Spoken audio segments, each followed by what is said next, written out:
Սիրելի հայրենակիցներ, սիրելի սևանցիներ, բարև ձեզ։ Շնորհակալ ենք ձեր ներկայության համար, այն ջերմության համար, որ ես մի քանի րոպեների ընթացքում արդեն հասցրել ենք զգալ։ Այսօր քարոզարշավի նախավերջին օրն է, եւ մեր ամբողջ թիմը այս մեկ ամսվա ընթացքում եւ դրանից էլ առաջ եղել է Հայաստանի բոլոր մարզերում,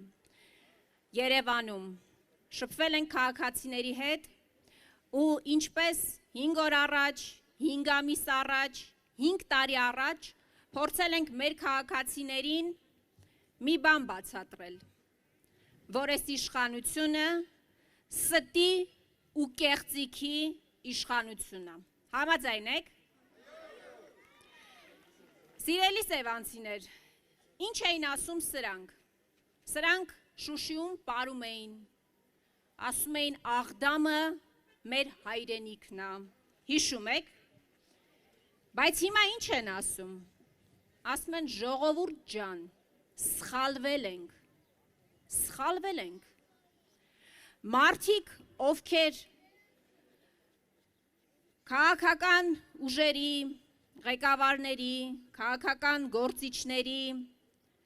լեզվական սայթակումները համարում են ճակատագրական սխալ, հայտարարում են,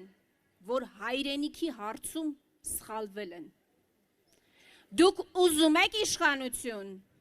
որը հայրենիքի հարցում սխալվել է ու էլի է սխալվելու, եթե ընտրվի։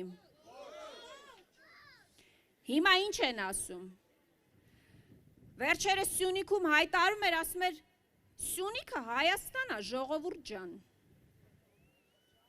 Ոնց որ ասում էր, որ Արցախը Հայաստան է։ Ասում են Գեղարքունիքը Հայաստան է, բայց դուք ունեք որևէ երաշխիք, որ վաղը Աստված մի արածե, եթե ընտրվեն, նորից չեն հայտարարելու,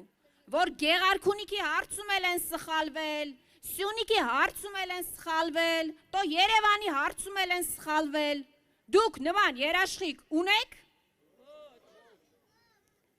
բայց մենք ասում ենք, Սևանը Գյոյչա չի դառնալու, Երևանը Էրիվան չի դառնալու, Զանգեզուրի միջանցք չի լինելու, ադրբեջանցիներ Հայաստանում չեն բնակվելու, Ռամիլ Սաֆարովների երեխաները մեր երեխաների հետ դպրոց չեն գնալու։ Ժողովուրդ ջան, հիշում եք, որ ասում էր նախկին ղեկավարները գնացել են, ուրիշ ղեկավարների կոշիկներ են լիզել։ Իրանք գնացել են, կզել են ու Ալիևի կոշիկներն են լիզել։ Մենք տենց ղեկավար ուզում ենք։ Սրանք ասում էին, որ Թուրքիան շարունակում է իր ցեղասպան քաղաքականությունը, որ պատերազմի մեջ Արցախյան 44-օրյա ակտիվ մասնակցություն է ունեցել։ Հիմա ինչ են ասում։ Ինչ ունենք սրանց 8 տարվա գործունեության արդյունքում, ինչի առջև ենք մենք կանգնած։ Մենք այսօր ունենք մի պատկեր, երբ որ հազարավոր մայրեր Եռաբլուրում գրկում են իրենց որդիների սառը շիրիմները, իսկ իրենք նույն ջերմությամբ գրկում են Էրդողանի գիրքը։ Մենք տենց իշխանություն ուզում ենք։ Ուրեմն ինչ ենք անում։ Ինչ ենք ասում ենք։ Այսօր բազմաթիվ քաղաքական ուժեր կան, 19 ուժ կա։ Մի մասին մենք էլ չենք ճանաչում, ժողովուրդ ջան։ Առաջարկությունները տարբեր են։ Մեր առաջարկությունը շատ հստակ է։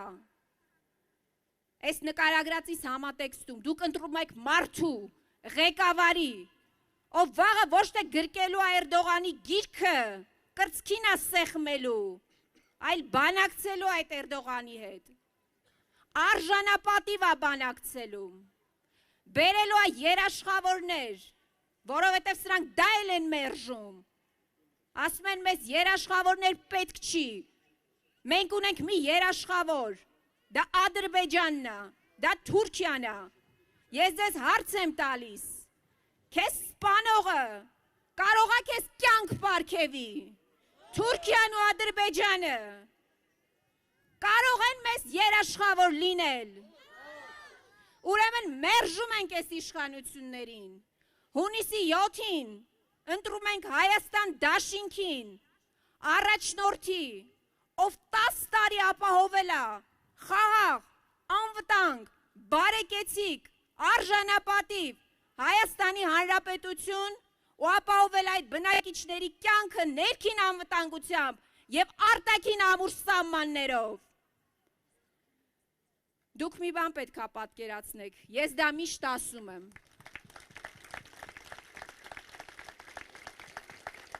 Հունիսի 7-ին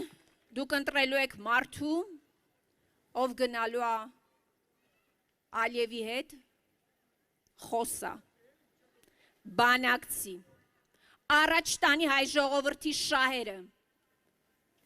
ու ոչ թե զբաղված լինի բացառապես իր աթոռի պաշտպանությամբ ու պահպանությամբ։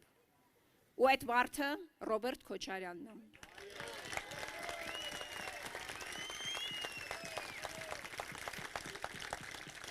Մի անգամ Արցախում, մի անգամ Հայաստանում, ևս մի անգամ Հայաստանում։ Հունիսի 7-ին, համար 17-ին, հունիսի 7-ին, համար 17-ին։ Շնորհակալ եմ։